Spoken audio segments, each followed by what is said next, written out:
Hey everybody, welcome to the Jim Masters Show, entertainment lifestyle celebrity talk show series. Jim Masters here, reporting for duty. Guess what? We're celebrating one of the iconic television series of all time that we love so much. Could you believe it's 60 years now of magic with Bewitched? And guess who we have here? David Pierce. He's a Bewitched historian, but he's also a fabulous author, and he's penned this incredible book.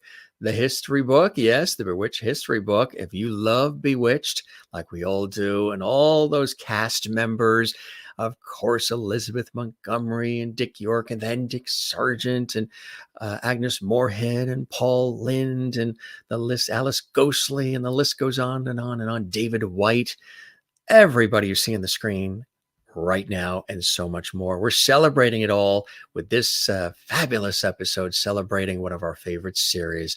You know, there were always two camps. There was Bewitched, and of course, there was the crowd that liked I Dream of Jeannie.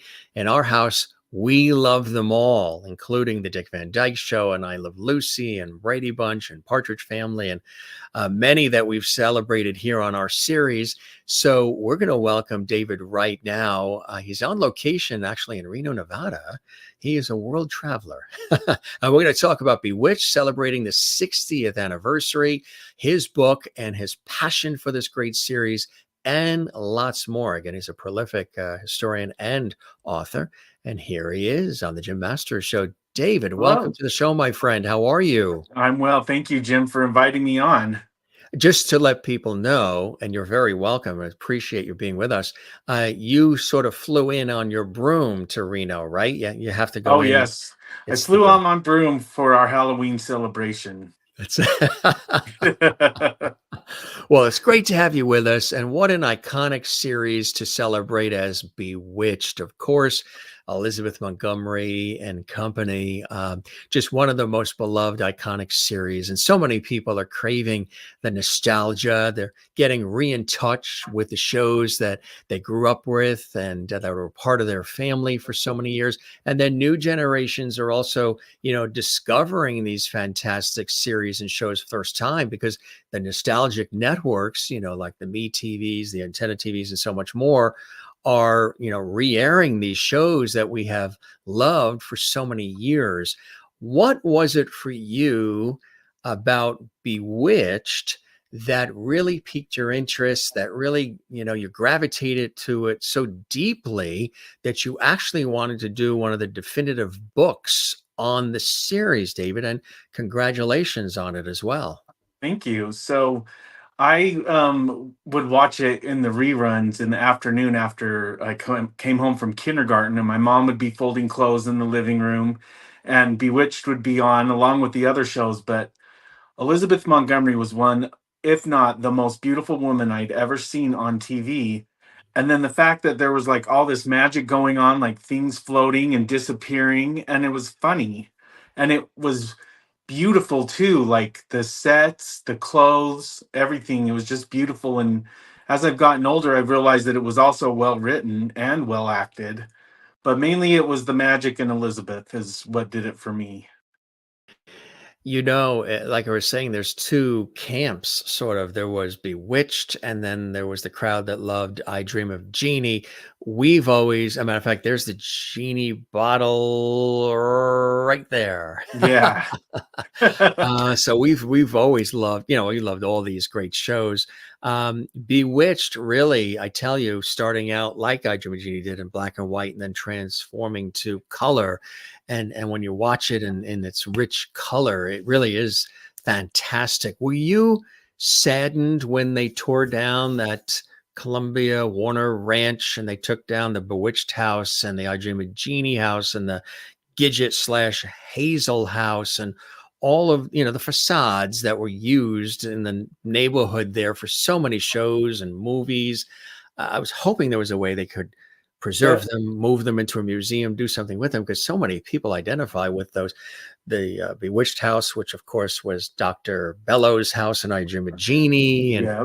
what did that sadden you when you heard that that was all being Oh, torn it down? it was devastating, especially on the day, and then I stupidly watched a video of the actual um tractor tearing it down. It was awful, but luckily I've been going to the Bewitched fanfare events that Mark Simpson puts on, and we've been to the ranch several times. So I've been able to visit the house and got to be there before all that history was torn away. And then this past month, I was actually in Burbank for a Bewitched 60th anniversary fanfare, and we were in Burbank and drove right by where it used to be, and it made me sick seeing all the construction going on and knowing that the house wasn't there anymore. I know, and again, it doubled as the Bellows house as well, and you could see that, and then Mrs. Kravitz was sort of on an angle towards the left, and, that whole area there where the Bewitched house was, um, it really was an iconic area. I mean, there were episodes of Twilight Zone. The pole was used a lot for a lot of iconic series and shows, and it was something quite special. And you could see, when you watch one episode of something, that the house that was used maybe for that show was also used for another series, but maybe they moved the shrubs around or the trees, or they did different accents, like the I Dream of Jeannie house had been, repositioned for other series as well, like the Bewitched house. I know it was a sad thing to see it all just go, and in the name of progress, and I guess they're building new digital studios and offices and things there as well. It's kind of Yeah. like CBS Television City, and that sort of dismantled in a certain way that has been as well, huh? Yeah, it's really sad. It's been great to see the Bewitched house on Agatha All Along on Disney Plus series. So that's been good, but hopefully, like you were speaking about digital studios, I hope that they scanned all those houses and can use them again even if they're not real. That's a great idea. Yeah, I didn't even think about that. I'm hoping that, whether it's for history's sake or whatever, just to have scanned those in for possible use in other types of things down the line would be fantastic. Could you believe it's 60 years of No. Bewitched 60 years ago? It blows my mind. 1964. Yeah, at the time of our show, it was 1964, Yeah. and so much has happened since. Why do you think Bewitched, to this day, still holds true to the test of times? People still love the series. People can watch the episodes, hundreds and hundreds of times in their lifetime, and still love every single one, still want to see it, still feel good when they watch it. What are some of the things that you've discovered in your research and writing the book in terms of the everlasting, enduring quality of an iconic series like Bewitched? Well, for one, I view it as an American fairy tale, and it actually that first episode starts off with "Once Upon a Time," and it just imbues like inclusivity. Like there's many episodes where they talk about how witches are outcast, and how like even Samantha tells Tabitha that the world's not ready for our kind of people yet, and I think that reaches out to many groups, including the LGBTQ community. I also think that the writing was spectacular. They had great writers on the show and great actors and actresses. Like Agnes Moorehead was way talented in radio before, and she'd been in Oscar nominated movies. And um, yeah, there was just there's so many things about it. I think it just brings peace, and this world's crazy. And even back then, that was one of the parts that I found interesting when I was writing my book. I was researching also the events that were going on around the time. And Bewitched presents a beautiful, peaceful world, but that's not how the world was back then, even in 1964. Like the first table read happened the day that Kennedy was shot. And then we had the Vietnam War, we had the assassinations of Bobby Kennedy and Martin Luther King and the race riots, many, many other things. And also, like, we also had many great things, like the Beatles came to America that same year of 1964, and we had the moon landing in 1969. So it was just a very, very I don't know what the word I want to say. It was a volatile time, but it was also a great time of progress. And I think that everybody just enjoys being able to escape and being able to see and watch beautiful people and things that were on that show.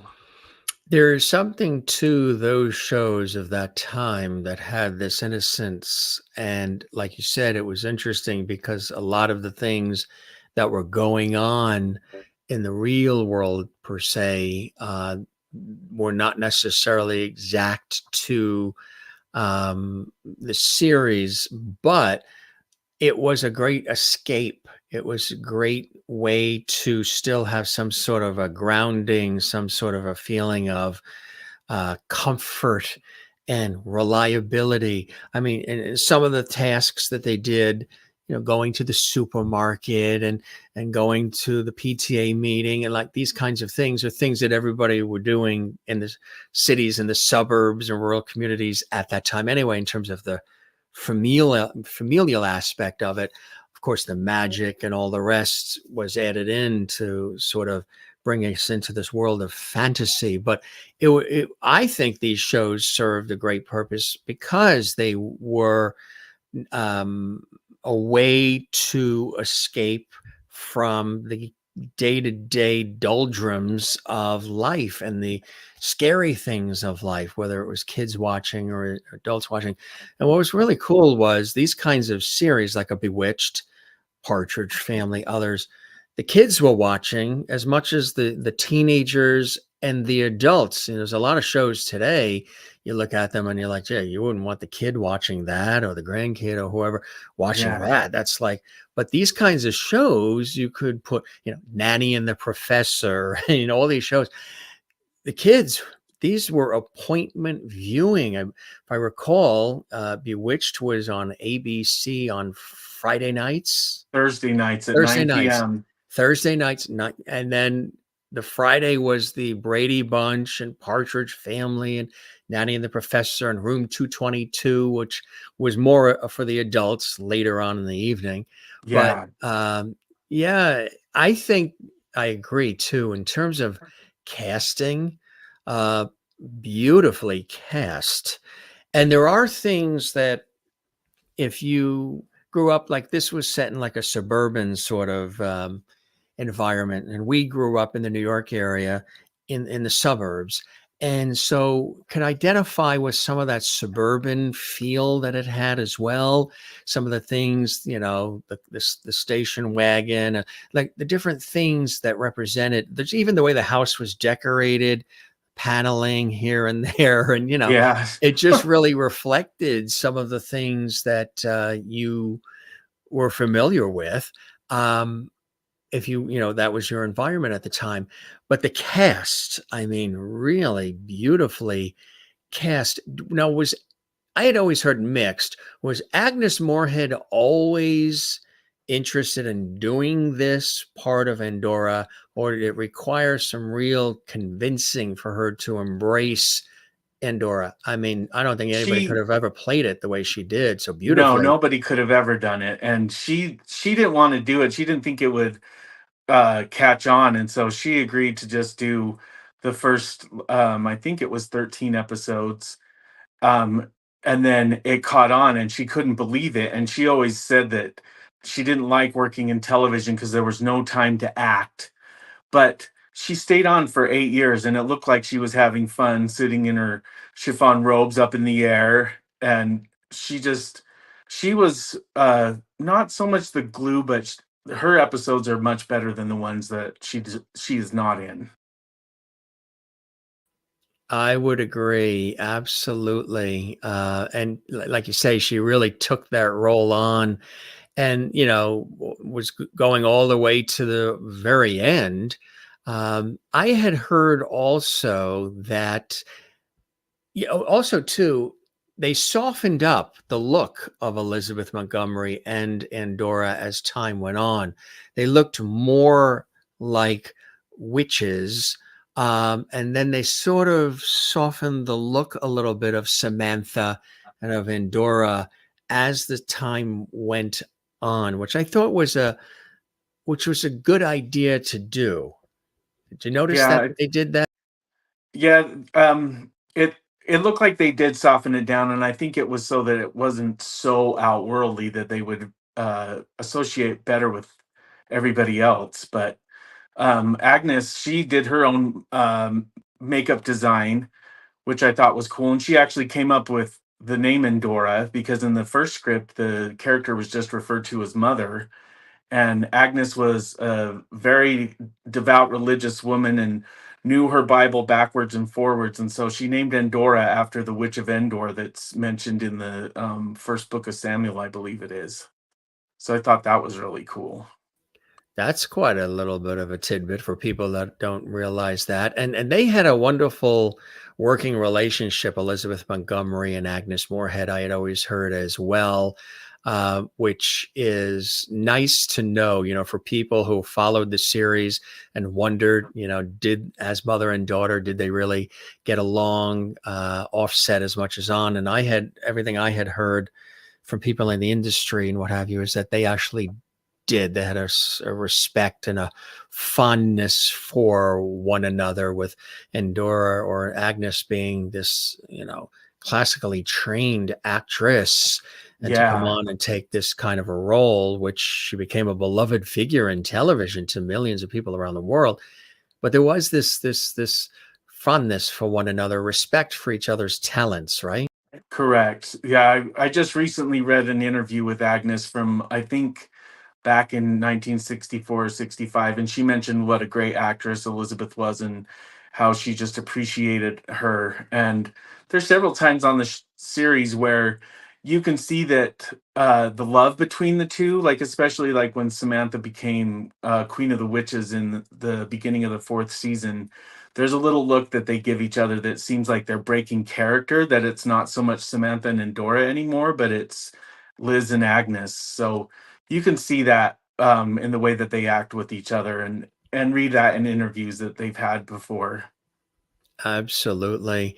And the series they wanted to renew it. ABC, I believe, was ready to go with it, but Elizabeth, had her fill, and everybody was sort of, I guess, sort of time to move on, or at least Elizabeth wanted to. So um, they still had 2 years of a contract left Yes. with ABC, with the ABC television network.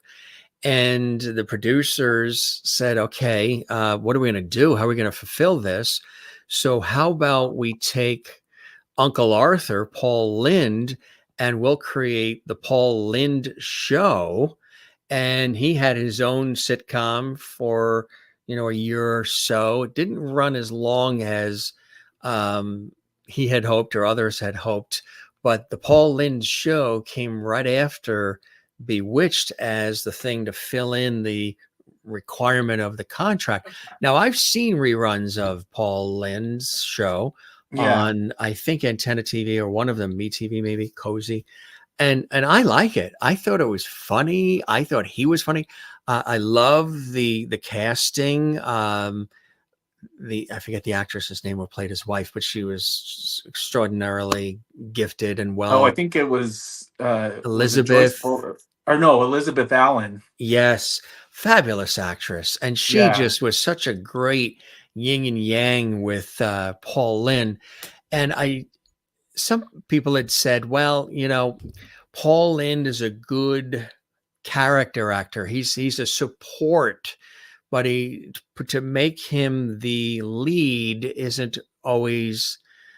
didn't always work. And I Yeah, know he was very disappointed when that show didn't take off. I view Pauline like kind of like chocolate cake. Like it's good to eat, but not for every meal. You know what I'm saying? He sure got his time on Hollywood Squares, right? Yes. We just did a Now we that just was his. That was where he really shone. That was with the awesome. jokes and the zingers, and Yeah. we just did a tribute to Peter Marshall and John Davidson, who had hosted it at one time as well, and Mark Summers was with us too, and they were talking about that. Yeah, Paul was really at home when he was on Hollywood Squares, but it was a very competitive time too. The shows, well, I The Odd Couple too. I mean, The Odd Couple was a lot of these shows, some of them were initially canceled, and then new life was, you know, breathed into them to bring these shows back. The Odd Couple was one of those shows that was canceled and then ended up coming back, and people would have the power to make that happen at that point. Bewitched, on the other hand, was always popular and eh, hard to believe. And when you look at the run of the show, how many years that show lasted on the air. And it is amazing. It was the number two number two show that first season, just behind Bonanza, which I've actually started watching. I got the complete series DVD for my birthday this month, and I can see why Bonanza was number one, but to have Bewitched be number two, that's a high honor. And then it stayed within the top 10 pretty much the first 4 years, if I remember right. And then it dropped to 11 in the fifth year, but still really good. And even like MASH, which is another one of my favorite shows, that show lasted 11 seasons, but yet Bewitched has two more episodes than MASH does. So that shows you what a powerhouse it was. That's so right, exactly. And of course, it was one of the first times, the Bewitched series, when television viewers had to adjust to the change in actors who played a very prominent role on the series. In the case of beloved Dick York, who was a brilliant actor and had a wit about him and a charm about him, sort of like the boy next door charm, just his face, his eyes, his mannerisms. He had that sort of wholesome sort of feel about him. And it was a perfect, foible for Elizabeth Montgomery and for Samantha, the original Darren, of course. And then, many years of back injuries and things of that nature coming to play and coming to a head. And they had to do that switch from Dick York to Dick Sargent. And that really, that sort of shocked the world too. Yeah, especially because they didn't mention it. It just happened. And when I was researching my book and rewatching the episodes, I used to always think that it was Dick Sargent's fault that the series dropped off. But the more I watched it, the more I realized it wasn't him so much as you could tell Elizabeth was getting tired of it. Plus, the writers were reusing scripts, like almost all of or half of the scripts in the eighth season were reused from prior seasons. And they started doing that like in the fifth and sixth seasons, reusing other scripts. But I mean, at that time, you wouldn't see it all the time like we do rewatching it on DVD or streaming services. So you really wouldn't remember that you'd seen that particular episode before, although like it was done with Dick York and now it's being done with Dick Sargent. So I think that Dick Sargent gets a bad rap. I think that the demise of Bewitched was several factors, including Elizabeth not wanting to do it anymore. And also in the last season, they moved from Thursday night to Wednesday night, directly opposite the Carol Burnett show. Mm. And I know that if I had been alive at that time, my family would have been watching Carol Burnett, no question. And then they went mid-season from Wednesday to Saturday night against All in the Family, and that's another one that my family would have watched too. So I can see why Bewitched really fell in the ratings in that last season because one, nobody was watching, and two, Elizabeth and the writers didn't really care anymore. That's how I feel anyway. Which, in a way, sometimes I would imagine people find that hard to swallow. Like, oh no, how could you not care? But to them, it's a job, it's work, it's a Yep. grind to put these kinds of shows together. That Yep. especially the production value, the quality, everything that they did, the magic elements. I mean, there was a lot involved in doing it for the pleasure of all of us. Yep. But That reminds me of when I yeah, met Bernard Fox, who played Dr. Bombay. He was my favorite male character on the show, and he he asked me, why do you like this show so much? And I said, because it was magic and you were funny, and it was just a Great Escape, and he said, "It was just a job to me." And his daughter Amanda told me that he would bring home his scripts, and her and her sister would just color on them and throw them away. And it was just a job. You And didn't want to hear that, did you? it kind of made it more real for me. Like, I don't know, meeting him was one of the best parts. It was just an honor, and he was still so funny in his older age, and he had nothing but great things to say about the cast. He and Agnes Moorehead actually did some drama classes together, and I think he taught fencing for her drama classes. So it's just really cool to find out all these behind the scenes things, and it just makes seeing them on the screen, knowing that what their real lives were like, it just kind of makes it better for me anyway. When you met him, did he still have some of that air about him, the feeling of the Dr. Bombay, or did you come across a completely different person? Well, he cracked jokes a lot, and he taught us some naughty pub songs. And he loved his scotch. So his daughter Amanda lived in the house right directly behind them, so she could take care of her parents. But he came over to dinner, and it was just a great time. He was very deaf and very blind, so he had to speak really loud, but he was still good all the way up through the end. Which is nice to hear. He was really quite the character on that show. He was Oh the guy yes. that whenever they needed some sort of a potion or something to fix things that, or refix things that perhaps maybe Endora caused or other things, shrunk Darren or something, that call upon Dr. Bombay to come to the rescue.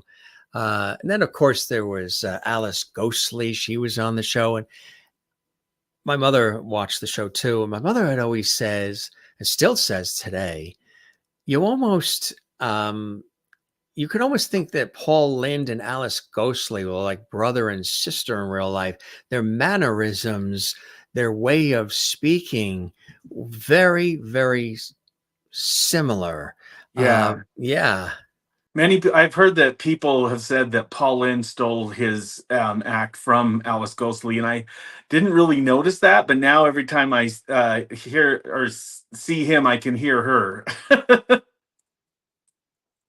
And then also, speaking of her and Bernard Fox, they both appeared on Bewitched in the second season as totally different characters. Bernard was a witch hunter named Osgood Reitmeyer, and Alice Ghostly played a mortal maid who was who was hired by Samantha and then asked to come over to the Tates when the Tates maid, who was oddly enough named Esmeralda, which is the name of the character she eventually played. So those two were asked to come back based on those first performances, and I'm really glad they were asked back. What were some of the little nuggets that you discovered as you were doing the history book? I mean, you took a real deep dive and spent some real good time making sure that, you got everything right. And with that passion and enthusiasm, knowing it's going to be read by people maybe who've never watched Bewitched, but they love television, they love history, they love entertainment, and super Bewitched fans who know everything about the series as well. What are some nuggets, some things that you learned about the series Bewitched and everybody involved along the way with the book? I learned that a lot of like the show kind of switched from either being set in Westport, Connecticut, or in Paterson, New York, where Elizabeth spent her summers at her cousin's house. And so that like there were many stores, like a florist and the pharmacist that were mentioned in several episodes, that were actual places in Paterson. And so it was great to hear some of that. And then Uncle Arthur actually got his name from Elizabeth's uncle, Arthur Cushman. And there's several times where the Cushmans are mentioned in the series, either as a neighbor or I think one time or a couple times the client's last name was Cushman. So Elizabeth imbued a lot of the scripts with her own personal life, which I found very fascinating, and it kind of made it seem more real because there were real things mentioned, um, things that only if you delve deep into the series or read my book that you would recognize once you hear them on the screen. And then, of course, there were two different actresses who played Mrs. Kravitz, Gladys Kravitz, because of the illness and passing of the first. And that, again, was another, both of them were fantastic. Both really, really. Do you have a favorite between the two Gladys Kravitzes? Well, so when I was growing up, I didn't see the black and white first two seasons with Alice Pierce as Gladys Kravitz until probably the early 90s. We didn't have cable television at my house. So when we would go to stay with cousins and stuff that did, I was able to see Nick at Night, and they had those episodes. So when growing up, Sandra Gould was my Gladys, and it was weird to get to see Alice Pierce in that role. But as I've gotten older and watched the series multiple times, Alice Pierce is my favorite. I like her interpretation of the role. We, of course, share the same last name, even if it's not spelled the same. And she and I actually share the same birthday, October 16th. So that was something cool that I found out. So I have a particular affinity to her. And my friend Frederick Tucker wrote a great biography about her that's also through Bear Manor Media called Sweet Oddball, and I recommend Oh, everybody yes. read it. She only was, I think, well, yeah, I've just become the same age, 48 years old, that Alice was when she died. Um, and even though she had a short life, that book is chock full of so many interviews and so many stories and pictures, and she just led a fabulous life. She was very well traveled. She was very educated and sh- not really anything at all like Gladys, which proved how great an actress she was. So yeah, Gladys Kravitz, Alice Pierce version is my favorite. And that's the one on the left there. Yeah. Um, yeah, it's so many incredible people that were associated with the series. Do you have favorite episodes or a favorite storyline or both, David? Yeah, I have my most favorite episode is from season 4 called "Allergic to Ancient Macedonian Dodo Birds," and that's when Endora suddenly loses her powers and has to stay with Samantha and Darren. And Agnes Moorehead, I cannot believe she did not win an Emmy for that performance because it's so funny when she's sitting out on the patio and she's being all feeble and saying, "Durwood, help me," and just going on. And when she tries to lift the coffee pot and can't do it, so funny. And that episode has Marion Lauren in it as Aunt Clara, who ends up, spoiler alert, she ends up being the one that catches Endora's powers. And Bernard Fox is in there as Dr. Bombay. And it's just a great, funny episode. I laugh every time I see it. And I also like the Salem episodes from season 7 when they went to Salem, Massachusetts and actually filmed episodes there. There's a lot of episodes in the later seasons that I really like, and it makes me sad when people say that they won't watch anything without Dick York in it because there's truly some very funny episodes in there. I'm not like every other fan. I don't like every episode. And I mentioned that in the book. I rate the episodes. My least favorite episode is from season 7 called Laugh Clown Laugh, where Endora makes it so that Darren laughs at things that he shouldn't be laughing at. And it's just a painful episode. Yeah. And then the golfing episode from season 4, not a favorite. You know, I like the Christmas one that you referred to, where they introduce race to it, Yeah, with the little girl that was a friend of Tabitha. Lisa. Yeah, that was a very beautifully done. It was one of the later episodes, but so beautifully done. And also the other episode where the guy that wants to, oh, it was a character actor that was on so many great shows of the time. He was sort of a Scrooge kind of guy, and he was considering Tate. Oh, Charles And Lane. right. And they end up going to the North Pole. And Yeah.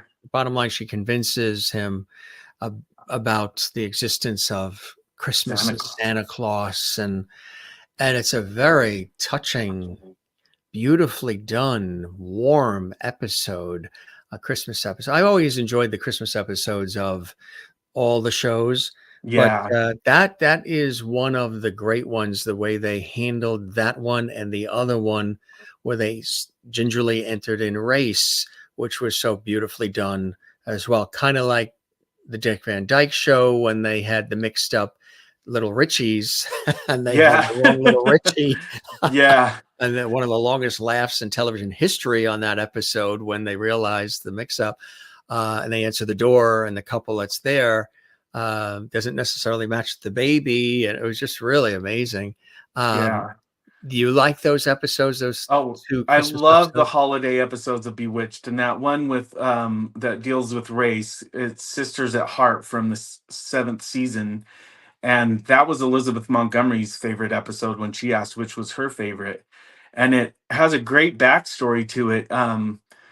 The the kids in the 10th grade English class at Thomas Jefferson High School in Los Angeles, they loved Bewitched and they weren't doing well at school. And their teacher, Marcella Saunders, noticed that the day after Bewitched aired, they'd all be talking about it. And so she she asked them to tell her what they liked about it. And she wrote to William Asher and told them about that, and they came up with a script for the show that they sent to him, and he really liked it, and so he got writer Barbara Avedon to help punch it up and streamline it to be a Christmas episode, and so that one was really good. And I met the actors from it. Don Marshall played Lisa's father, and Janae Michelle played her mother, Dorothy, and they they both said what a great episode it was and how it came at a time. It was right before All in the Family showed up, and it dealt pretty well with race, but not being hitting you over the head with it. So it's a nice episode. I like that one. I also like the way the house was decorated and designed, and just the style of the house. So when you walked in with the living room and then the stairs, the Yeah, dining room on the left, the kitchen with the brick, and the way the backyard was too, with those French doors off the living room leading into the backyard. It's as if the house facade that they used on that Columbia Warner Ranch, it's kind of exactly how you would have thought that house would have been designed. Another house like that I got a chance to see when I was on a TV shoot in California, and there was two houses I wanted to go see. Um, One was the Brady Bunch house because HGTV was redoing it, and yeah, I have some friends at HGTV that were involved in that renovation, and it was incredible to see what they did, taking that house, and which was really just a facade, and turning the inside and the backyard and everything just like it was on the Paramount lot. And then the house used for family with Seda Thompson and Christy McNichol and James Broderick. We just had Gary Frank on, and Elaine Hyvel, who was the original Elaine before Meredith. And they were talking about the use of that house. And so many houses in California that were real houses would be rented out for, or leased or what have you. People lived in those houses, but they would go off and the properties would be used for actual filming. And that beautiful house in Pasadena that still exists for the house that was shot for that 1970s series Family was one that I had to see as well. But the Bewitched house, I thought was just beautifully done. The interior, just it was really upstairs bedrooms to their bedroom, Tabitha's bedroom, just from a design and architectural standpoint, yeah. It was fantastic. It was very homey feel to it, and very beautifully decorated. And if I ever get the money, I want to build a real living version to live in and possibly rent out for like Airbnb or whatever. How cool is Good- that, huh? Yeah, eventually I'll get that done, but we'll Pierce's see. place. Yeah. But the problem is just to decide where to put it. Like, should it Mm, be in Westport, Connecticut, which I think is nice, or it should it is. be in Patterson, where Elizabeth kind of set the show as well, or the Samantha statue that's in Salem, Massachusetts? It could be in the outer Salem area. That too. Lots of choices. Lots of choices, and you got a chance to go to Salem. I've been to Salem. It's a cool place. Yeah, I And love there you Salem. are with that Yeah. statue in Salem, Massachusetts. What was that like when there, it's really fantastic that people do this. They create these bronze sculptures.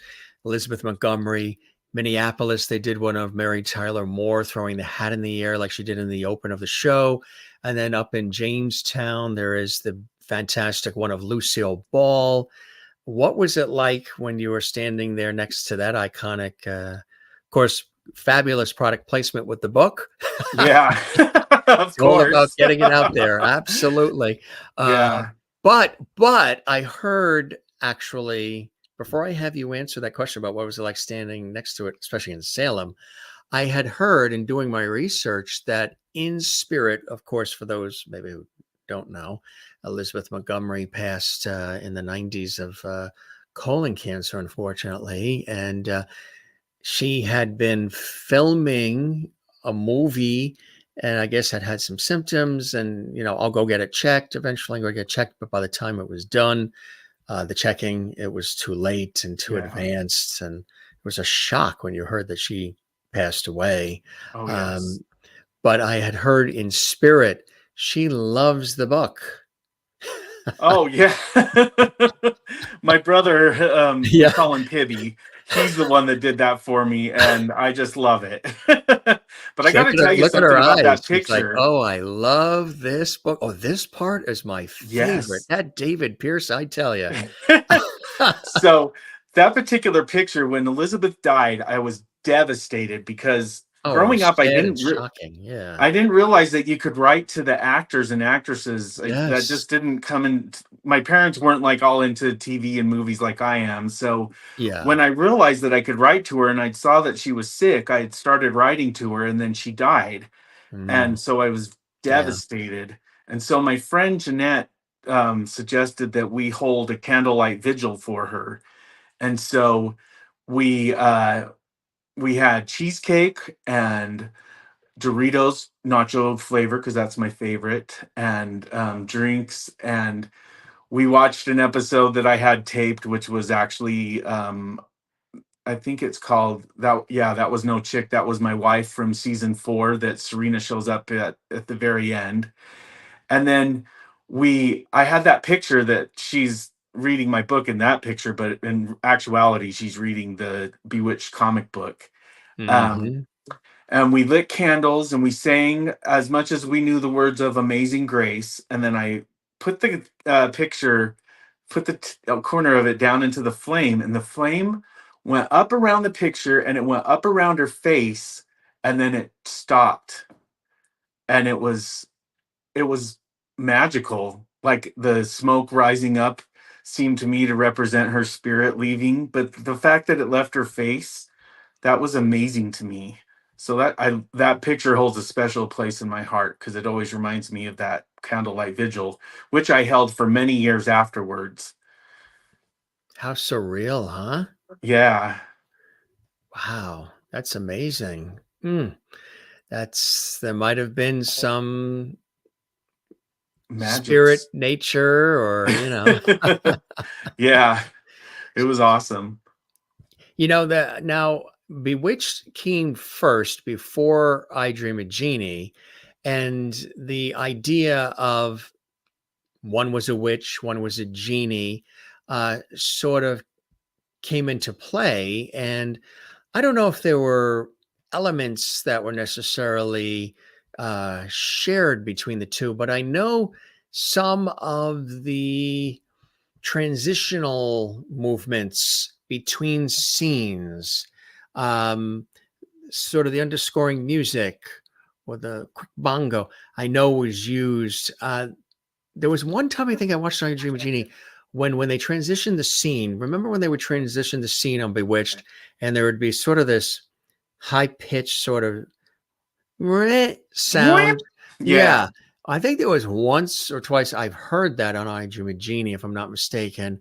And then one of the other transitional ones that was always used on Bewitched, I think I might have heard in the earlier black and white episodes of I Dream of Jeannie, because these were all screen gems, productions and all. And kind of interesting, how the two were back to back like that. Do you think that well, I Dream of Jeannie, I think the idea sort of played off some of Bewitched, right? Yeah, like Bewitched definitely inspired I Dream of Jeannie, and I love that show too. I actually always say that Bewitched is my family, and I Dream of Jeannie are our good neighbors that I like to visit, but I don't want to live there. So I love both shows. Both shows borrowed from each other. And in fact, both shows actually borrowed storylines and effects and things from the earlier My Favorite Martian series, which is also a great one. And I just recently I started watching that several years ago and noticed that there were a whole lot of things that were similar with Bewitched, where I thought that Bewitched was the first one to do it, and it actually wasn't. Like uh, Uncle Martin, or well, not Uncle Martin, but the Bill Bixby character gets green stripes on his face, and eventually Samantha does too. And they brought Leonardo da Vinci from the past on My Favorite Martian, and they did the same on Bewitched. So there was a lot of kind of cribbing notes from the other magic type of shows, but I think that Genie holds up on its own as well. I can see why there's comparisons because it's both beautiful blonde magic women, um, but totally different setup. Darren and Samantha are Absolutely. married. Yeah, and I Dream of Genie, even when they got married at the end, I actually like those episodes after they get married. I don't feel like it feels like Bewitched just because they're married. I feel like it was still its own separate show. And Barbara, I just recently watched an interview with her where she stated that there was no animosity between her and Elizabeth. She Barbara actually gave baby clothes to Elizabeth, who had started having babies when they started filming, and also two more during the course of the series. And so there wasn't any animosity really. Elizabeth felt like the producers stole a lot of things, and she wasn't very happy in 1985 when her ex-husband Bill Asher directed the I Dream of Jeannie 15 years later TV movie. But Barbara says it was just a lot of um, press to make it seem like there was something going on between the two series when in actuality there wasn't. Exactly. And I had an opportunity, I don't know if you have yet or maybe in the past, to meet and chat with Barbara Eden. Oh And yes. that was last year. She's just, I tell you, there's a few people that either through my career in TV, what have you, radio, or just because we happen to be at events where we're there, that really have matched, if not exceeded, what people at home who grew up, who have admired, who've been fans of and respected these performers, these actors, actresses, these entertainers would hope. You always, Yeah. sometimes people are afraid to meet the people they look up to because sometimes, and a lot of times, they're not at all like the character. They're not interested in discussing the character, even reliving the character, Yeah. and move on. Goodbye. Thank you. I appreciate it, but see you later. Barbara Eden, absolutely the opposite of that. Very warm, Very very kind. loving, very kind, totally embraces the whole Jeannie character, has Yeah. always, embraced it. And I would say of people in that realm, that genre, Carol Burnett, I had the pleasure of meeting and chatting with, and she was and is still, God bless us all, in her 90s. Yes. We did a fabulous Carol Burnett tribute to her 90th that people can see archived on our channel. But it was, we had Chris Corman, Harvey Korman's son, with us too, and he's a gem and a friend. Um, she is just a sweetheart, very much like what people would hope. Warm, funny, witty, no airs about her, no Yeah. ego, affable, approachable. And the other one, I met Regis Philbin too, and he became a friend, but being hosts, he was the real deal too. He had no airs about him. I know, I'm saving the network and there's only one man, and all those fabulous, funny New York ways about him. But he was the real deal. He was warm. He was funny. Kathy Lee Gifford too. But Florence Henderson, I had a couple of times where I chatted with her. And there was one time where we were put in the same room at a gala event, and it was extraordinary. She just was so warm, so fabulous. She actually ended up sitting on my right knee Oh because my. professional photographers were taking photos of everybody at this Awesome. event. And I'm holding her up. She's in a white pantsuit, and I'm holding her up, and she's sitting on my knee. And I'm like, wait a minute, Mrs. That's Brady, Carol Mrs. Brady is Brady. on my, I am now 11 years old. I am like, Yeah. I might not ever let go. And it was about a month before she passed, because she was then going to Dancing with the Stars to root on Maureen McCormick, Yeah. Marsha Brady, who was dancing at the time. And I got, my phone blew up on Thanksgiving that year when Florence passed at the young age of 82 of heart failure. Yeah. People were blowing up my phone. And when I saw that, I was, we woke up in the morning on Thanksgiving and the phone was like ding, ding, ding, ding. And we thought there was a death in the family. What happened? Oh no. And it was people on social media and people texting and calling, giving me condolences because of the loss of Florence Henderson, knowing that I, knew her and spoke highly of her and Yeah. had just had that, conversation. Just so you know, which you probably knew anyway, she said that she, like you said, wanting to write to Elizabeth Montgomery, she wrote back. She told me this, to every person that wrote to her, no matter how long it took. She, even if it was just a one sentence thing or whatever, she wrote back and acknowledged every single person. That's so special. Isn't it incredible? I love that. That's good. So years later, there was another small time actor named Bernard Fox who died, and that made me sick. And so then when I found out it wasn't my Bernard Fox, I wrote to him. And when the internet was first starting, all my screen names were Dr. Bombay 76. Um, and so I wrote to him and told him that, and told him how great it was to see him in the Titanic. And he wrote back to me within several weeks, and he signed it, the one and only Dr. Bombay.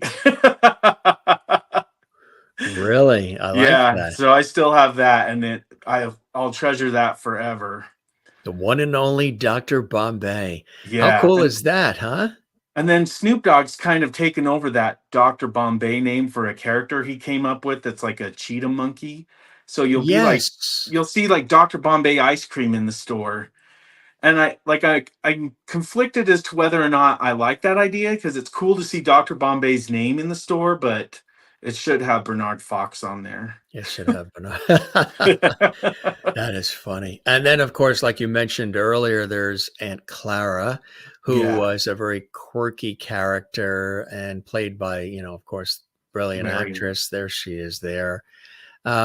She would really added a lot to the series as well, huh? They really had some unique people and Yeah, characters and brilliant actors and actresses and performers who had, existing careers well before yep. Bewitched.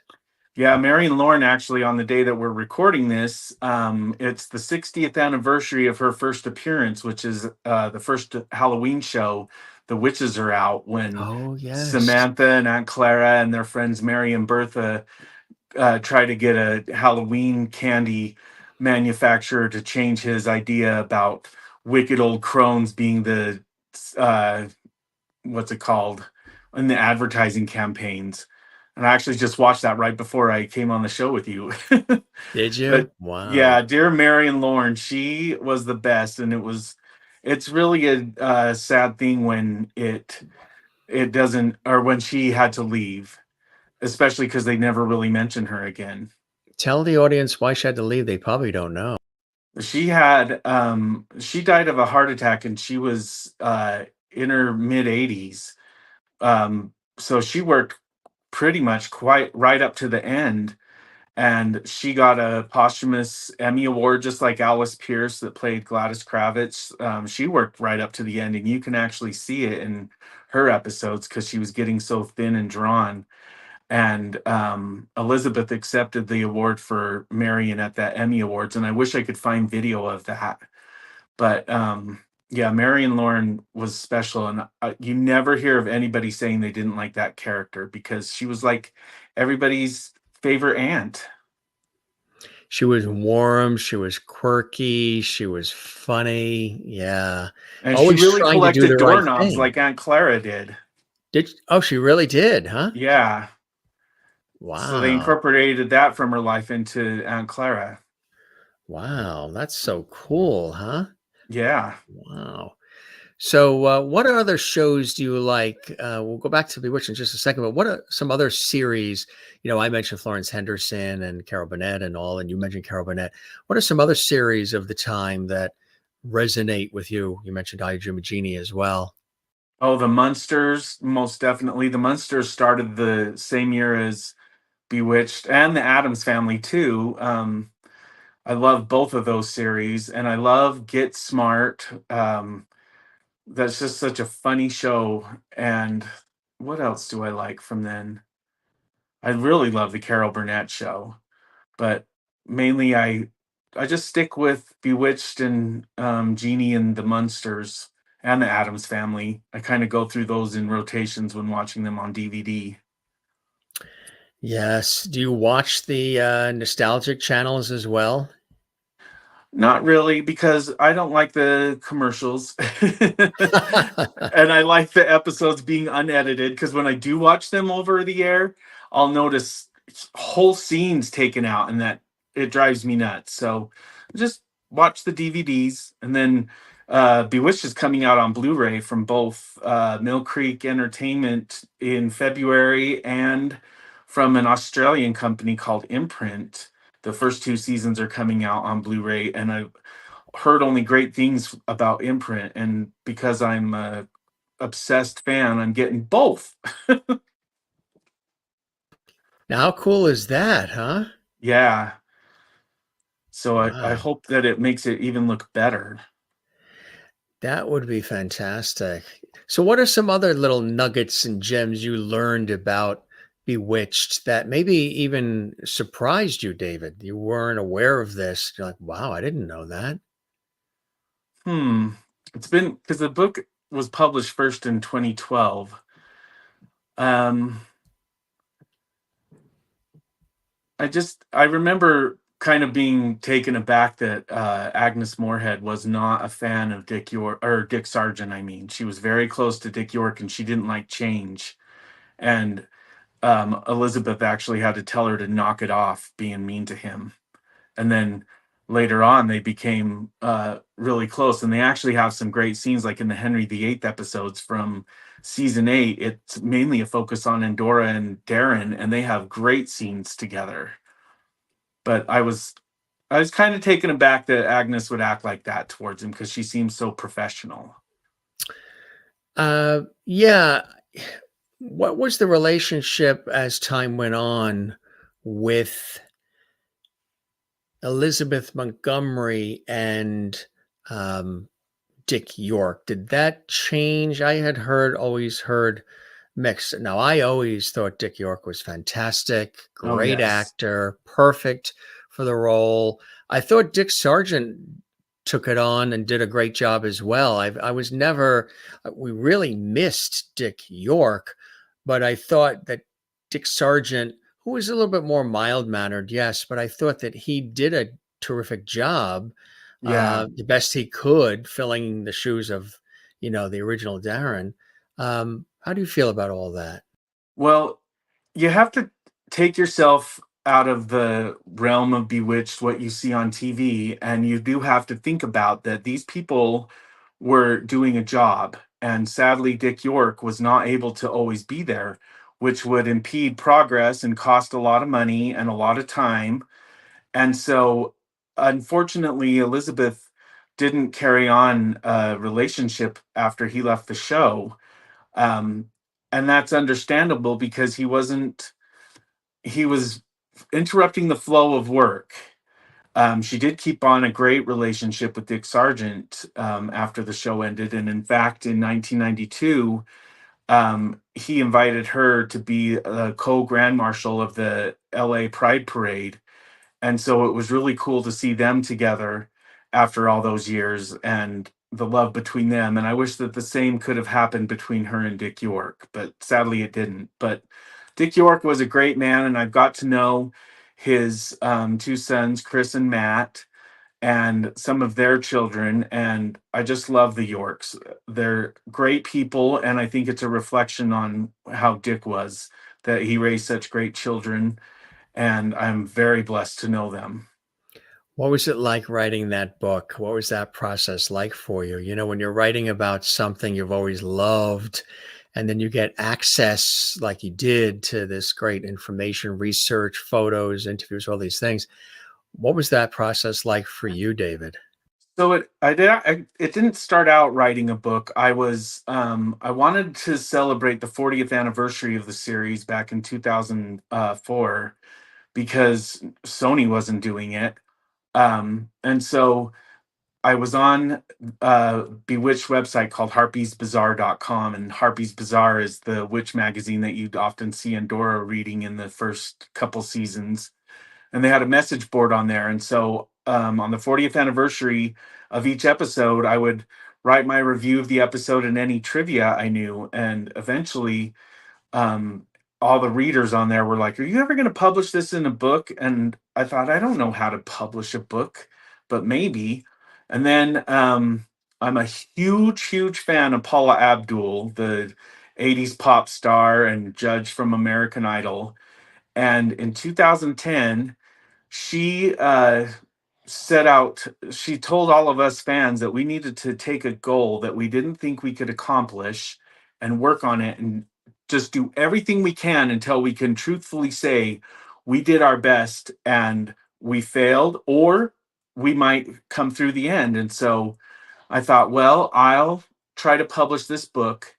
And I knew that the Harry Potter author J.K. Rowling, she submitted that book to many publishers and got rejected all the time. So I set a goal for myself of 100 publishers. And it doesn't make a great story because the first publisher, oh, there's me and my Paula. Um, the first publisher that I sent I it don't to, know Bear who Manor looks happier Media. there. I think it's Yeah, she 50-50. Yeah. Yeah, that was at in Las Vegas at the turn of from 2019 to 2000, and I thought meeting her for New Year's Day of 2000 Oh, bode well yeah. for the year, and now we know what happened. But anyway, I sent it to Bear Manor Media, and they were the first publisher, and they said, "Yeah, let's do it." And so then that's when this first edition of my book came out, which it has a long title, The Omnidirectional Three-Dimensional Vectoring Paper Printed Omnibus for Bewitched Analysis, aka the Bewitched History Book.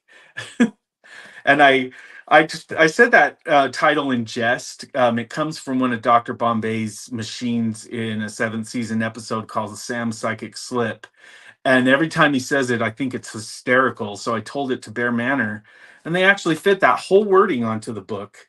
So that was pretty impressive. And I actually sent a copy to Paula Abdul, and she was so excited when she got it and so thrilled that I'd come through working on a goal that I'd meant to. And it's just been such a thrill since then. Like it it's amazing to me anytime I see my book and I see my name, like I wrote a book and look at how big this is. You could use it like as a doorstop if you wanted, or How many maybe pages is that one? it's over 700, and it was going to be more. Can you believe that? Moby I Dick. had to edit. That's the thing. The editing is difficult. How did you know what to edit out? I mean, it's difficult Oh, doing that. it was really hard. I just I I took there's a lot of things I wanted to put in anything that I felt like people hadn't heard before, or things that were very important to knowing the backstory of Bewitched. And I also included things that were going on at the time. So I included things like when other TV shows premiered or dropped off, or when like the riots were happening, or like the day that Martin Luther King was assassinated, the episode from season 4 called I Confess, where Samantha makes Darren dream what it would be like to confess that she's a witch to the whole world. That episode was interrupted that night by the news of Martin Luther King's death, and I felt like that was important things to remember, and it like kind of contrasted the beauty and the magic of Bewitched with the terrible things that were going on in the world. And then like good things like the first man landing on the moon. Endora actually was shown on the moon just several months before Neil Armstrong made his first leap onto the moon. So it I like comparing and contrasting how the world fit into this magical world of Bewitched, and how it brought us joy, and it can still bring us joy because even though things change, things remain the same. There's still race riots going on. There's still wars. Um, yeah, I mean, it's been 60 years since Bewitched premiered, and things have changed, but they're the same, if not a little bit worse, maybe. Absolutely right. Yes. And then of course, at that time period too, um, when Bewitched was on in the 60s and the 70s, there was a lot of incredible, very important things that were happening, in the world, in our country, and in the world as well. And people just, who might not have been around then, can easily sort of research it and see some of the major events that were going on. And again, it was something that took us away from some of the realities of life. I know one of the biggest things that was very perplexing during that time, and Samantha, Elizabeth Montgomery, even tried to participate in trying to figure this major dilemma out. And that was whether or not in the morning you should start your day with Quaker Quisp or Yeah. Quaker Quake. Yeah. Hi, I'm Elizabeth Montgomery with a word to mothers about 2 new cereals from Quaker. I'm Quake, the earthquake power cereal made with rice. I'm Quisp, the crazy energy cereal made with corn. Shh, excuse me. Quaker has reinforced Quisp and Quake with B-complex vitamins and iron. These 2 sweet cereals not only taste good, but they're good for kids, too. All right, fellas, it's all yours. I love Liz. I love her more than you do. No, that's a great commercial, and I love that they say, "Oh, I love Liz. I love her too." I love Liz. So were you leaning towards Quake or Quisp? We had Quisp. I actually never had either of those Yeah. cereals, so I don't know.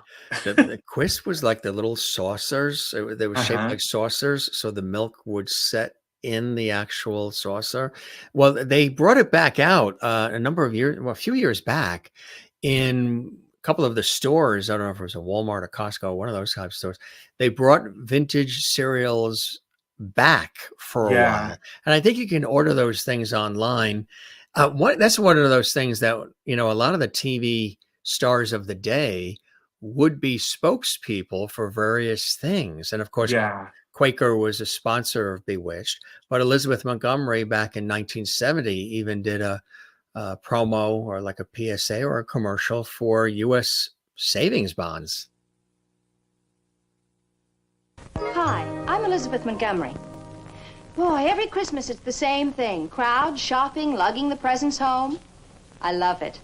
And I'm having the same problem this year I had last year and the year before. Deciding what to buy for my family and friends.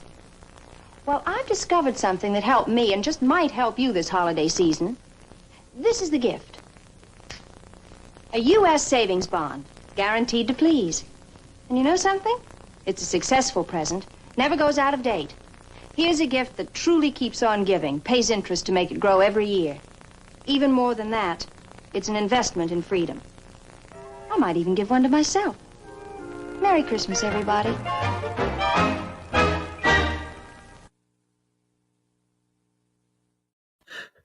Perfect, huh? I love the way Yeah, they would no, tie the shows in, and that was on the set in the living room there to the various things, because the actors and actresses, the stars of these shows of the day, they could sell anything. People really trusted them and believed in them. And Dick Van Dyke did a lot of learn not to burn PSAs and a lot of different things too. A lot of these folks, we were blessed with that opportunity, but there was a lot of trust. And then, when the shows would go off, like a Bewitched, it was like a loss, death in the family in a way, huh? yeah, oh yeah, very much so. Luckily, I was born during the era of the reruns, and so it's never been off the air. And then when the VHS came out, that's a good memory that I have. Is in the '90s, Columbia House released 20 cassettes that had 4 episodes each, and each month a new video would come with a whole different set of episodes, many that I'd never seen before, and so that was always fun. It was like Christmas every month. And then in the early 2000s, Sony released the DVDs of the all of the episodes, and so that was great. So you can always find Bewitched anywhere you look, really, on TV and DVDs, streaming, anywhere, YouTube. That's true. Yeah, all these episodes are available basically everywhere now, which again is fantastic. Where do you rank it in terms for you personally? And of course, I agree with you. I think everybody was in love with Elizabeth Montgomery and Barbara Eden and Shirley Jones, Mrs. Partridge from the Partridge Family, and some Juliet Mills from Nanny and the Professor. All I just pretty much. met Juliet earlier this year, and she's such a sweet little thing. Did you? Just love her. Yeah. Now, do you remember? She was in a horror movie in the Mm. 70s, and What was it it was called? Beyond the Door. I haven't watched that. I'll probably need to. Beyond the Door, and it's eerie.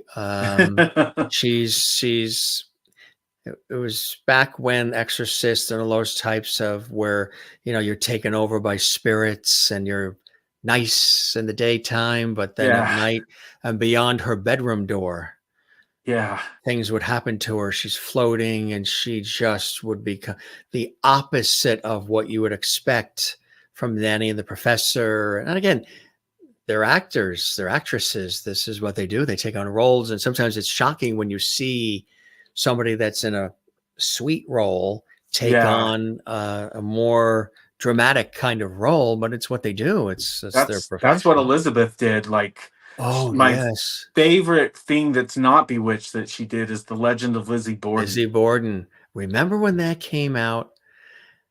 And then all the Shocking. kids would say this thing, that the 40 wax or whatever, they would all sing Yeah, that. Lizzie Borden took an axe, gave her mother 40 whacks. When she saw what she had done, gave her father 41. Yes. Right? Yeah. And it turns out Elizabeth's distant relation to Lizzie Borden that was found out like earlier in the early 2000s. So that's pretty spooky. she comes from an incredible lineage of entertainment in her family. Robert Montgomery, her father. She hails from, upstate New York. Um, I think I saw something in an interview once where she talked about, her father was a certain kind of actor, classically trained and and almost like she had to prove herself to her father. She was fabulous at what she did. She ended up on an iconic television series. She did other things, many TV movies and other movies as well, but and other things before that, stage, different things. But she still always had to sort of please her legendary father, the actor, Robert Montgomery, as well, right? Right. It always used to be like when people would meet her, oh, you're Robert Montgomery's daughter. And then when Bewitched came out, it turned into, oh, you're Elizabeth Montgomery's father. And I don't think he really appreciated that. And that's another thing that I found fascinating, is that she had asked him to be the narrator of those first 3 episodes of Bewitched that Jose Ferrer ended up doing. And that would have been awesome. And she also invited him to play her father, Maurice, which went to the incredible Morris Evans. But Robert Montgomery declined. I think he wasn't feeling well at that time. But they had kind of a volatile relationship, because they came from two different mindsets. Elizabeth was very liberal minded, and he was very staunch Republican, and so they didn't get along in that regard either. Um, and so I think he was jealous of her success. Um, I think he still loved her. There's a photos of him visiting the set in the 7th season, when Endora changes Darren's head into a pig, and he's there with his new wife, Buffy Harkness. And so I think they still had a good relationship, but probably not as good as she had wanted. And then there's David White, who played Larry Tate. He was terrific in that role, wasn't he? Oh yes, he was very awesome. He's just so funny in his greediness, but Yeah. he's also a very good friend to Darren, and a great boss apparently, since his name's in the name of the company. Right. And there were two different actresses who played Larry's wife, Louise Tate, right? Correct. There was Irene Vernon for the first 2 seasons, and then Casey Rogers came in from season 3 on. She's actually the first actor from the show that I met back in 2005. You did meet her, huh? Correct. Yeah, she was so sweet, and she'd actually just had throat surgery because she had cancer. And we were out at the ranch to meet her. Her longtime companion and friend Mark Wood had brought her, and it was just so lovely to meet her. And he said afterwards that she was more excited to meet us than we were to meet her. How cool is that, huh? Yeah, it was just really awesome. Really good memories. Wow, that's amazing. Is there anybody that you wish you could have met? Of course, I'm sure there's some that are on your list of, I would love to have met that person, Oh, whether they're affiliated with Bewitched or any other show. of course, Elizabeth and both Dick York and Dick Sargent and Agnes Moorehead. Um, I can't think of. Oh, I wish I would have met Larry Hagman. I've met Barbara Eden a couple times, and I met Bill Daly. And Bill Daly's first TV work was on Bewitched in the first Christmas episode. And that led, I think, to That Archer led and to him. Jeannie, Yep, and then the Bob Newhart show. correct. Yeah. And he was just such a funny, nice man. And he had only good things to say about his time on Bewitched. And yeah, I just wish I would have met Larry Hagman though, because reading like his book, Hello, Darlin', he just seemed like a very interesting character. Plus, my grandpa Pierce loved Dallas, and he would. I remember when we were at his house and Dallas would come on, and he would say, "You kids, shut the hell up! My story's on." And then I sadly learned that he loved I Dream of Jeannie too. I didn't learn that until a couple months before his death. And so So I think that Larry would have been a cool guy to meet. I can only imagine. I would have it would have been cool to meet Hayden Rourke too, Dr. Oh Bellows, yes. and Oh yes. also Mrs. Bellows. Her name, Emmeline Henry. I would have yes, loved who to meet passed her. away of it was like a brain cancer, I believe, at a young age too. Yeah, something Uh, like that. She was very young. And I would have liked to meet the guy that played General Peterson. there were two Um, different. Oh, there's Schaefer and Peterson, right? There was yeah, General Peterson Schaefer and was the first, and he right. reminded me of my grandpa Pierce so much. I Yes. would have loved to have met him. Tony, But what's going yeah. on, Dr. Bellows? Right, that's sort of. And Listen, doctor. Peterson was sort of a tampered down version. I mean, Schaefer was a Yeah, tampered down version of Peterson. Was much more right. Yeah, yeah, because I believe the actor that played General Peterson had passed, and then yeah. they He had to passed in the middle of the series. the Yeah, series, and they had to recast, and they brought in who I also thought he did a great job as well. yeah. Cool stuff, you know. I always like their house too, Cocoa Beach, Florida. Oh yeah. Yeah, that whole it's so sad that they had to get rid of those facades. They should have moved them somewhere. I don't I know. agree, like in a museum or something. Yes. Yes.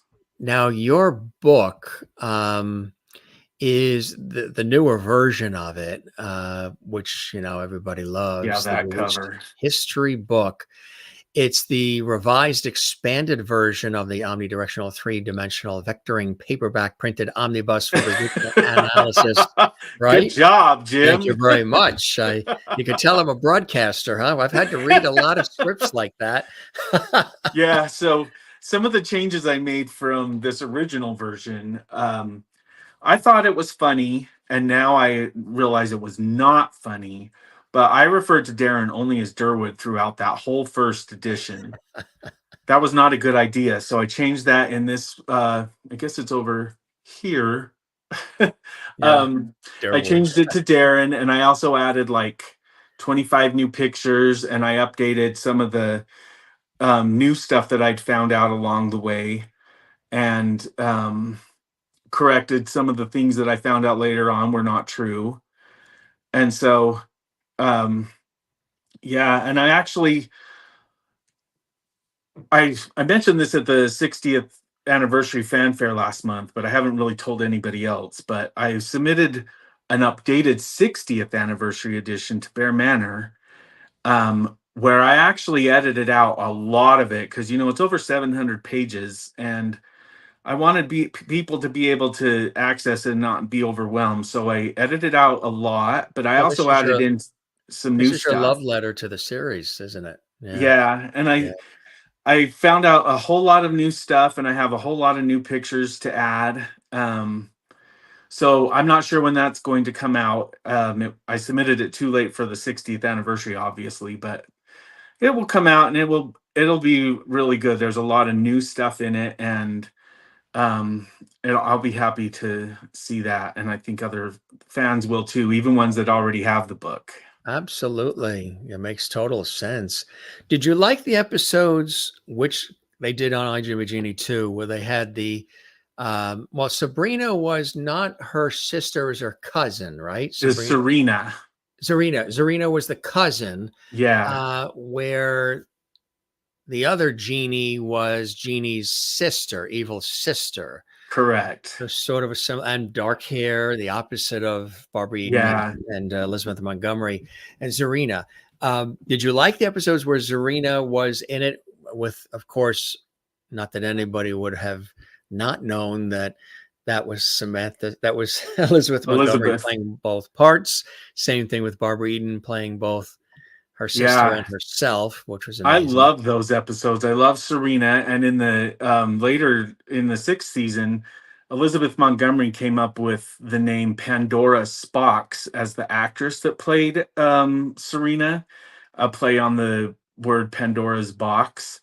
And I honestly thought she was a totally different actress when I was younger. I was one of the ones that was fooled, and Because it was so opposite it's of, really yeah. it's really cool to see that that's both a lot of times you forget that it's Elizabeth doing the same thing, and she did it so well. The same thing goes for Barbara Eden and Jeannie's sister. Very well. I love those Jeannie sisters episodes, and there's not very many of them, which is shocking. But that same thing goes along with Paul Lynde, Uncle Arthur. He was only in 10 episodes, which it seems like he's in a whole lot more, but he just did Yeah. such a great, memorable job in each of them that he just made a lasting impact. When I was a kid, I always had dreamed, I think it was in sixth grade, that when I would come home from school on the bus and sitting on my bureau in my bedroom would be the I Dream of Jeannie bottle, and that I would be able to go in it. So I don't know, I had that. I I had no idea think how that I would I get would in always it. imagine taking the bottle to school and putting it in my locker, and if I didn't want to go to class or whatever, I'd You'd just go in it, smoke into my bottle. and the beads would be there, and the couch, and the whole thing. And Yeah. I one time I prayed to God. I mean, I did a whole prayer. I was I was in sixth grade, and I was Yeah. so excited because I said, I prayed to God, so the prayer is going to be answered. And I was excited. I don't even know if I heard anything that the teachers said that day. I was like, when I go home, when I get off the bus and I go home, and my bedroom is going to be sitting the Genie bottle, and I can go in it, and the whole thing, and the beads and the couch and all that. And it wasn't there. Oh my What a God. heartbreaker. But years later, a friend got me a bottle, a hand painted, one of those limited ones they came out with, Yeah. the big heavy ones. And it's been a treat, ever since. I can only fit my thumb in it, but Yes. but Barbara Eden, this was really cool. I don't know if you heard about this. She was in Rhode Island last year at the big Rhode Island Comic Con. Huge. It's the whole convention center in Providence, Rhode Island. And I have to tell you, from what I saw, because we took a ride out, there wasn't an exhibit or a star. I mean, and LeVar Burton was there, Lou Ferrigno, Vicki Lawrence, Paul Williams. I mean, you name it. And then comic book collectors and all the different exhibits. The line that they had for Barbara Eden was 3.5 hours long. And some super fan, which was really a cool idea, and the people at the convention center and Barbara's team didn't know this was going to happen, but he constructed a floor to ceiling size Genie bottle, Yeah. and one half looked like the outside of the bottle, the other half was the inside with the couch and the beads and the whole thing. So what they did is they scrambled, and they, instead of having it where people go up to her table, her photos are there, they had little mini bottles you can get. She'd sign them, and you take the photo and talk for a minute, and that's it. They rearranged everything to where the photo ops for the people that wanted to, do that would be in the bottle sitting on the couch next to her. Yeah, I saw that, and I Which was so jealous of all the fans. I had several friends that got to do that. we went to and that. We did it. So jealous. And she was the last. And then you could do another shot with her later, Yeah. where it was just the two of you on your selfie on your phone.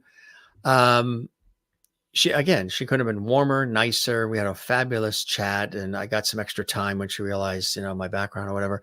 And it was Yeah. really wonderful. And we exchanged information with her people. And she was really, really a sweetheart of a person. But literally, the entire convention center was closing. It was done. It was the last day. Security was walking around. Janitors were sweeping. And she still had an extensive line of people.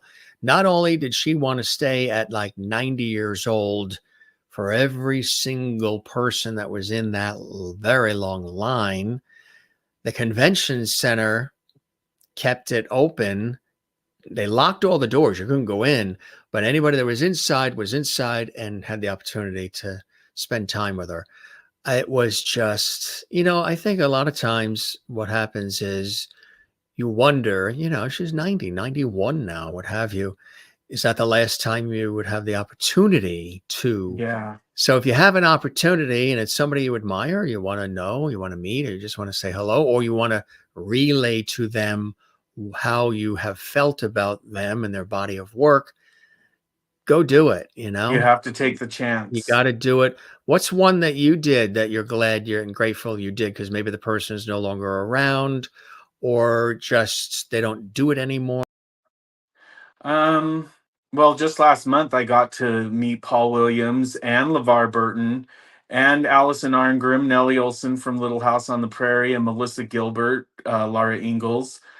I'm really glad I got to meet Paul Williams because I love the Muppets. I've always been a Muppet fan. I wanted to work for Jim Henson when I was little. And Paul Williams is just, it's astounding to realize everything that he's contributed, not only via the Muppets, but through all the other work that he's done. Yeah, the So that was just a, Carpenters music and yes, yeah. it was We're an trying to get absolute him on the thrill show. to meet him. We want him on. Yeah, we're trying to get him on the show. We've been trying for a little bit. I saw him as well, and he was very, very nice, sweetheart of a Oh, guy. I oh saw him yes. twice at two different things, and he was absolutely great. We're trying to get him on the show. Allison Arngrim, who's a great friend of ours and of the show, she's been with us about 3 times. We saw her recently again. I actually, because they were on our show, and Allison and Dean Butler and all the different ones, Charlotte Stewart, who was Miss Beadle, they came to the region here in the Northeast, and I wanted to surprise them all. So I went as not me, as Jim Masters from TV or whatever, but immersed myself in the fans.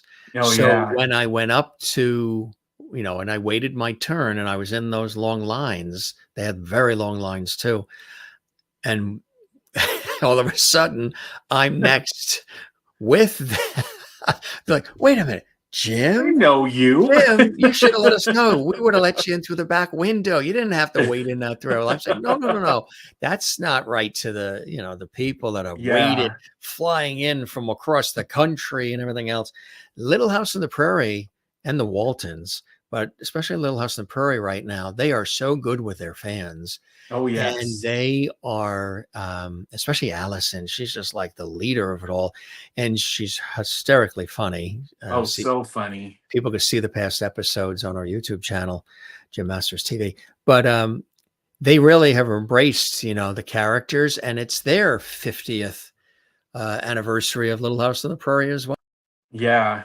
When they walked onto the stage, when we were doing like a Q&A with them, they got the whole audience to like sing the theme song, like not the words, but dun dun dun dun. And it was so cool hearing everybody. They loved it. Arranged and composed by the legendary composer David Rose of David Rose Orchestra. He composed that one. Yeah, there was, now this gets a little technical. There were various versions of the theme song to Bewitched. There were Yes. slower versions. There's a version where the horns are a little bit more prominent.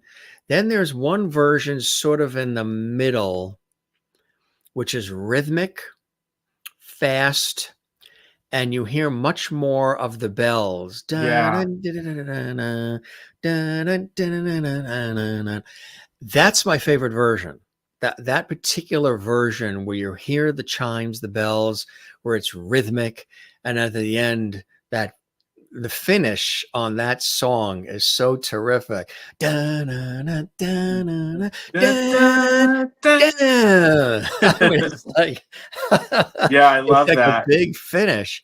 There was that version, and I would have to say with I Dream of Jeannie, because I Dream of Jeannie's theme actually changed, because Yeah. in the beginning it was da-na, da-na, da-na, da-na-na-na, and then it went to dun, dun, dun, dun, dun.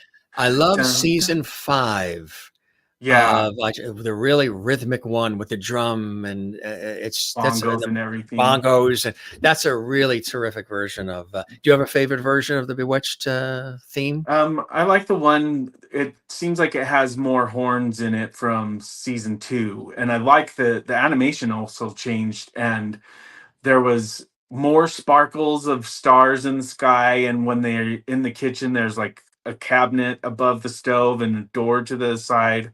I like that, and I wish that with the Blu-ray releases that they would include the sponsor openings because they were always changed a little bit. I Yes. wish that all that stuff would be included, but I don't think it will be. Hopefully, we'll be surprised and it will be, but I doubt it. That would be terrific. You know, the show in many ways was really ahead of its time from, like you say, the graphics and just the way it was. It had a modern esque feel to a storyline where you're talking about witches and things of that nature. It was done in a very contemporary 60s, 70s way, like Jeannie was, which I think is also what sort of it stands the test of time. Also, the storylines too, like I Love Lucy. Yeah, Um, you mean those storylines? We've all had those kinds of experiences in our life, and those shows really. These shows were before Norman Lear and yeah, his touch with All in the Family and Maude and Good Times and the Jeffersons were things they would shake things up, and it would be about relevant things happening today and how do you deal with that, which was amazing as well.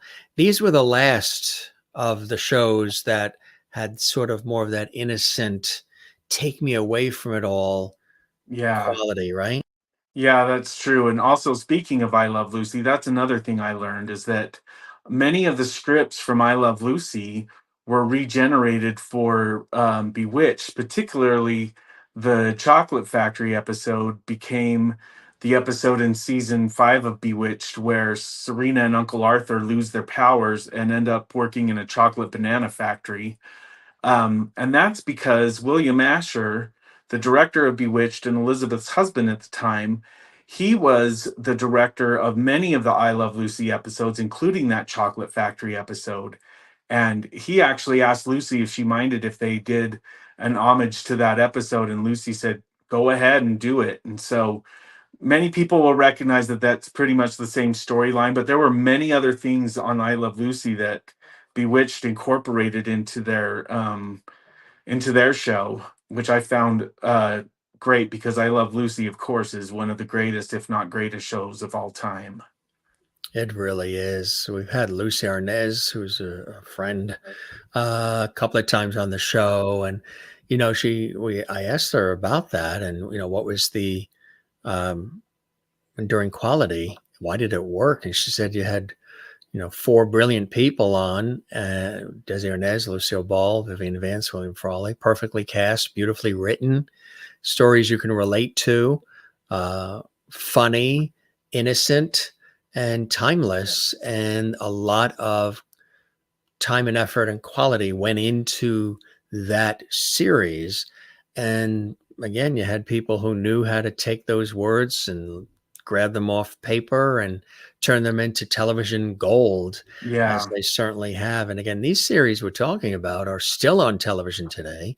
yeah, DVDs and Blu-rays have been out, books, you know, movies, trivia, documentaries. I mean, just so many incredible things about these people and these characters. And of course, nothing is perfect. Not everybody's life matched what we saw in these series. And sometimes you don't always want to know that because you want to keep right. these people in those houses doing those things. Yes, But, as time goes on, then you realize how good they were to be able to balance whatever was really going on in their world with what they were able to do on screen. yeah. Um, I also mentioned quickly that opportunity that you had to go to Salem with the statue and the book. What was that like for you standing next to that statue in Salem, Massachusetts? So it was awesome for me. The dedication of the statue in 2005 is one of the few Bewitched related events that I wasn't able to go to. So I got to go to Salem a year after. and stay at the Hawthorne Hotel where the cast and crew of Bewitched Oh stayed. yeah, Hawthorne. Yeah. And so that was magical. And then like seeing some of the sites that they saw, we also went up to the Fisherman's Memorial in Gloucester and got to see where they filmed there, and all the houses that you see in the background scenes of when they're on that boulevard, Stacy Boulevard, they all look the same. They might have had like a different paint job since they were on Bewitched, but mainly everything looks the same. And then in 2021 we had the awesome experience of being able to ride in that red roadster that Serena zaps up because her broom was in the for a lube job. But the guy that owned the roadster back when Bewitched was in town is still around the Salem area and has kept up that car. So we got to like sit in it, and Mark Simpson, who was the organizer of the event, he actually got to ride in it. And so that was amazing. And Salem, all the people are just so great, and there's like a solemnness to Salem because of course the horrible witch trials that took place, but there's also like the fun witchy like magical side of it with Elizabeth Montgomery. There was a lot of Salem residents who were not a fan of having that statue put up, and in fact when we went in 2006 and it was announced that we were going to be there, somebody spray painted her the night before, and they put some words on her and I can't remember what it was, but TV Land's really good about cleaning her up. And then a couple years ago, a homeless guy threw red paint on her, and they got her cleaned up again too. So, if you look at the search It word must have "bewitched" been like on Satan Instagram, because it was red paint. yeah. If you look at the hashtag "bewitched" on Instagram, you'll always see people posing with the statue. Mm, Always. mm. So I think everybody loves her, even if the ones that don't love her, I think they still enjoy that. Bewitched is what brought tourism to Salem, and so I Right. think that they should be appreciative of that. Absolutely. So, when are you going to fly off to Minneapolis to see Mary Tyler Moore and go up to Jamestown, New York to see Lucy? Oh, I hope I need to go to Jamestown because I really need to see all those Lucy sites. The But I Lucy do want, Dizzy Museum, the Comedy Museum that's up there. Yeah. yeah, yeah. Eventually, I'll get to Game those shows. places. Yeah, they celebrate you. Do you like game shows too? Yeah, like I like Password that Elizabeth was on a lot. She I love was. Alan Ladd. I love Betty White, of course. Betty White, one of my favorites. That's somebody I wish I could have met is Betty White. I know. I know. She hung on all the way to the end there. Remember, she was also in Life with Elizabeth too, Yeah, I saw way an episode of before. that. Yeah, I forget what it was on again, one of those nostalgic channels. And to see her in that role too was cool. She had the jet black hair. She was a Yeah, brunette back then. And it's so beautiful. you're right. Really, absolutely. Cool stuff, I tell you. So writing, huh? You're always writing, my friend. Yeah, I'm supposed to be co-writing a book about I Dream of Jeannie, actually, with my friend Judy Moore. Um, and so hopefully we'll get to finish that. There's a lot of it written, but life gets in the way. So hopefully that will come out soon. And for people who didn't know, there are words to the Bewitched theme too, right? Correct. They didn't want to use them because they felt like it would be there's too much going on the screen. But Steve Lawrence sang a really great version of it that was actually in that horrible Bewitched movie with Nicole Kidman. And many other. Peggy Lee recorded a version of it.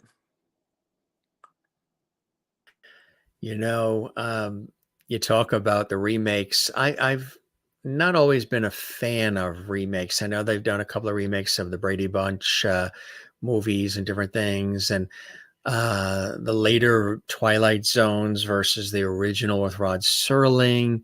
Like you say, Bewitched movie. And they even did it with a movie that's one of my favorite, which is The Out of Towners with Jack Lemmon and Sandy Dennis, the Yeah. original version. And then they did a later version with Steve Martin and Goldie Hawn. Once you've seen the original version and the impeccable acting of a Jack Lemmon and a Sandy Dennis, and that time period of late 60s, early 70s in New York, and just all of that, and Neil Simon's brilliant touch, to see a remake many years later, it seemed a little goofier. It just didn't match up once you fell in love with the Right. original. So sometimes, new isn't always better. No, it's not. No, hardly ever. The only remakes I really liked were the Addams Family movies, and I did like the Brady Bunch movies. I thought the way they handled those was perfect. Which was the one that didn't, was it the Jan, Eve Plum wasn't in them, or was it Marsha? I forget. There was one where they replaced, there's a couple of things I know with the Brady Bunch Variety Hour. Yeah, Jan wasn't on there. There was a different Jan. Yeah, Jerry Reichel. I just met her earlier this year. Yes. She's a sweet woman. She is. She absolutely is. My friend, this was a great conversation. So for you, Bewitched ranks in the annals of television history. Number one. It's your number one favorite show of all time. My number one favorite show of all time. I can always count on it to make me happy, no matter how many times I've seen it. And I just think everybody should watch it. What would be, now people are probably saying, then what is his number two? Probably I Love Lucy. I mean, I should good one. Swap them, but Bewitched is just my absolute favorite. Yeah.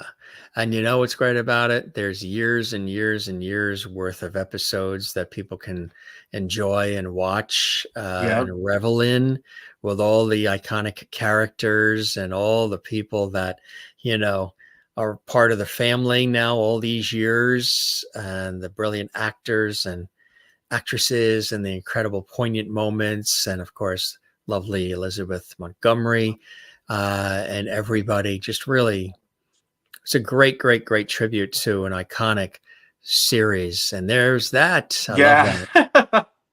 My mom and I made that. That's the Migo Samantha doll. And she and I made a dress like she wore in Salem for it. Oh, yeah.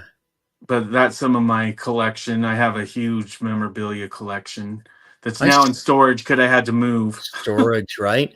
God bless those storage bins. I had the Lost in Space robot, and my sister had the Mrs. Beasley doll from Family Affair. Awesome. Yeah, real collectible. Still have Matchbox cars, Hot Wheels. Yeah. All those cool things. Now these things are worth a fortune, when you think about it. You don't want to part with them. This was a great conversation. Again, congratulations on the book. I was very excited about having you come on the show, because I'm also a long time, we had Bewitched on. We had all these shows on in our house, and we grew up with them, even in reruns later on too. And so to celebrate it in the way, the 50th, the 60th, is really something special. Congratulations on the book. The book took you how long to actually write from start to finish, David? It took 8 years, just like Bewitched was on the air 8 years. It was a long time, but it's proved to be very successful. And the social media pages that I have for the book, like on Facebook, Instagram. I used to be on Twitter, but I just very recently got rid of all of Twitter. But I'm on Threads too, and I post all the time. I'm posting about the 60th anniversary of each episode, and I actually post the birthdays of all the actors down to little bit parts, because I think everybody contributed to the success, and I feel like they should be celebrated. So everybody can find me there and come in and put their 2 cents in and enjoy that. And then if there's any news about the book, I also post that on there too. Which is awesome. David, thanks so much for joining us on the show, being so generous with the time, and joining us and celebrating the 60th anniversary of Bewitched, and of course celebrating your book. And as I say to all the guests, we're going to keep the porch light on for you. You're welcome back to the Jim Masters Show series anytime you like, and spread the word about our show to other folks you think like to pop on. They're all welcome to join, whether it's extended conversation or a quick meeting with us. And we thank all the viewers, commenting and celebrating this episode, and Bewitched, and all the folks involved with the series. And the book itself is available at Amazon and BearManorMedia.com, and I think BarnesandNoble.com too. So where books are sold, right? Yeah, where books are sold. That is fantastic. All right, gang. There it is again. Make sure you I appreciate it so much, Jim. It was a great conversation. The pleasure is all mine, David. The Bewitched History Book. I know it's like two kids playing in a sandbox today, right? Talking memories, right? Yes. Running Crisp and Quake, Yeah. and U.S. savings bonds. Yeah. I truly hope you enjoyed the time with me as much as I have with you, David. Oh, yes, very much so. Thank you. The pleasure is all mine. You be well. You take care, and come see us again on the Jim Masters Show as well. Okay. Most definitely. Thank you. All right. Take care now. You too. Bye-bye. Bye-bye. Great conversation. David Pierce joining us here, author of the Bewitched History Book. Wow, what a great walk down memory lane of Bewitched, the entire series, with our very special guest joining us. And we celebrated 60 years of magic in our style. He really is a bewitched historian, a brilliant author, David, and of course, authored the Bewitched History Book. And it's something you're going to want to add to your coffee table as a reference. You're going to want to definitely have this if you are a TV buff, if you love the series, if there's little tidbits about the series that you wish you knew, some behind the scenes of what it took to put it all together. And we even talked about, the relationships between all the stars, the actors and actresses who were part of the iconic series, the different roles that people played, where there were two different Gladys Kravitzes, two different, of course, Darrins, Dick York and Dick Sargent. I think both did a great job, playing them to the best of their ability. And there is your original cast. And of course, Erin Murphy as Tabitha. We have to mention Tabitha as well. And she's still around, and she embraces the character as well. And there is the cast with the twins too. That's right. Remember when they also had the son? That's right. Yes, Tabitha had a brother in the very, very later episodes of the series too. And just some really, that's such a perfect image of Gladys Kravitz. So many great memories here for all of you. And of course, all surrounding the incomparable Samantha Stevens, Elizabeth Montgomery, who of course we miss. And of course, we talked about Larry Tate, David as well. Larry was fantastic. And we even sort of did a side-by-side of I Dream of Jeannie with Barbara Eden and Elizabeth Montgomery with Bewitched. Covered a lot of ground here, and I hope you enjoyed it as we tip our hats to Bewitched with their 60th anniversary. If you love television and classic TV and more, check out some of our other episodes of our series. We've had many of the cast of Happy Days with us. We've had Jerry Mathers from Leave It to Beaver. We've had Kathy Garver from Family Affair with us. We've had so many iconic actors and actresses from some of your favorite TV series and shows, plus music stars and film stars and people from all kinds of different backgrounds. And you can check out, the episodes, all the different episodes on our channel. Click the links. There are hundreds and hundreds of episodes. And if you enjoyed this episode, before you scoot out or you binge watch the upcoming episode, or you go back in time and take a look at some of our other episodes, we would love it if you support the series by giving us a thumbs up like. On the YouTube channel, Jim Masters TV, there's a thumbs up like icon. Click the thumbs up like icon. Subscribe to our YouTube channel if you haven't. It's Jim Masters TV. Binge watch all the other episodes. Click the notification bell icon so you never miss the alerts we send out about the episodes. Drop a comment right below. What is your favorite Bewitched episode? What is your favorite Bewitched character? What did you love about this conversation and maybe some of the revelations and some of the behind the scenes stories that we shared together with all of you on this episode of the Jim Masters Show? What are some of the other TV series that you grew up watching and enjoying that you love as we celebrate this iconic series, Bewitched, with all of you? 60 years as of this year. Very hard to believe, an iconic series. Thanks for joining us, everybody. We love having you here. Come see us again. We'll keep the light on for you. We always say, don't forget to love one another. Don't forget to take care of one another. Do the same for yourself. We're going to fly off in our broom right now, probably have a snack.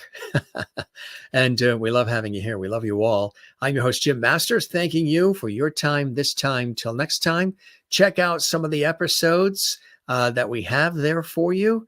You'll be glad you did. And come see us again on the next episode of The Jim Masters Show right here in Lovety Hall. Be well and cheers.